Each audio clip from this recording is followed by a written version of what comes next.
ఓం నమో భగవతే వాసుదేవాయ నమ. వెల్కమ్ టు సుష్మిత వ్లాగ్స్ అండి. అందరూ బాగున్నారా? నేను కూడా చాలా బాగున్నానండి. ఈరోజు ఆఖరి శనివారం కదా, శ్రావణ శనివారం. అయితే దీపారాధన సమయంలో ఎవ్వరు తాహత తగ్గట్టుగా వెండి దీపాలు, కంచు దీపాలు, అన్ని దీపాలు వెలిగిస్తూ ఉంటారు కదా. కానీ ఈరోజు మనము పిండి జ్యోతులు వెలిగిస్తే ఎంతో మంచిదండి. ఈ వీడియోని చూసే ముందు నాకు ఒక లైక్ అయితే ఇవ్వండి ప్లీజ్ అండి. I request you all. చూసేవాళ్ళు తప్పకుండా ఒక లైక్ ఇవ్వండి అండి. మీరు లైక్ ఇస్తేనే వీడియో ముందుకు వెళ్తుంది, ఇంకో 10 మంది వీడియో చూస్తారండి. పిండితో చేసిన ప్రమిదలు దీపారాధన చేయడం వల్ల అనుకున్న కార్యాలన్నీ నెరవేరుతాయండి.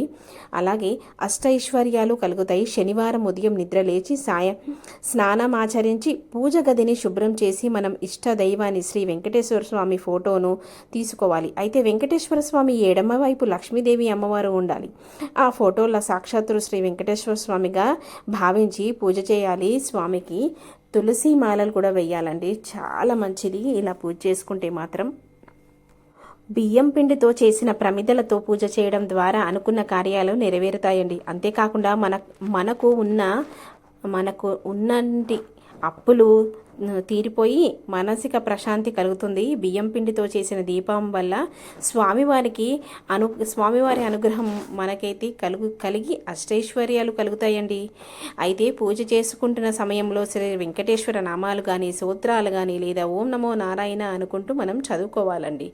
ఇలా పిండి ప్రమిదలు దీపారాధన చేయడం ద్వారా సకల సంతోషాలతో నిండి ఉంటుంది మన జీవితం. అలాగే ఈరోజు శని త్రయోదశి అండి. శనివారం నాడు శని త్రయోదశిగా వ్యవహరిస్తారు. శనివారం శ్రీ మహావిష్ణు ప్రీతికరమైన రోజు. అలాగే త్రయోదశి నాడు పరమేశ్వరునికి ఇష్టమైన దినం. అందుకే శని త్రయోదశి నాడు శివునికి, కేశవులకి అత్యంత ప్రీతమైన దినము కాబట్టి శివునికి అభిషేకం చేసినా చాలా మంచి ఫలితం. శని జన్మించిన తిథి కూడా శని త్రయోదశి నాడేనండి. ఇలా శని త్రయోదశి నాడు మనము శనికి ప్రత్యేకమైన పూజలు అయితే చేసుకోవాలి.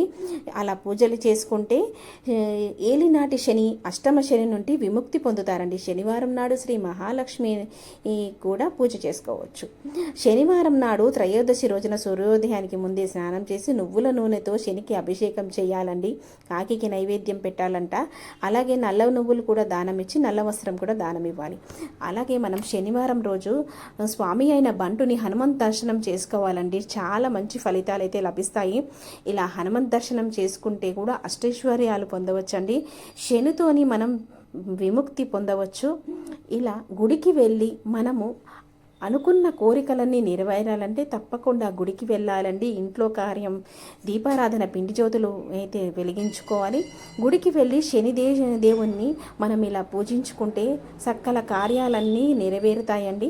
అందుకే నేను ఈ వీడియో అందిస్తున్నాను.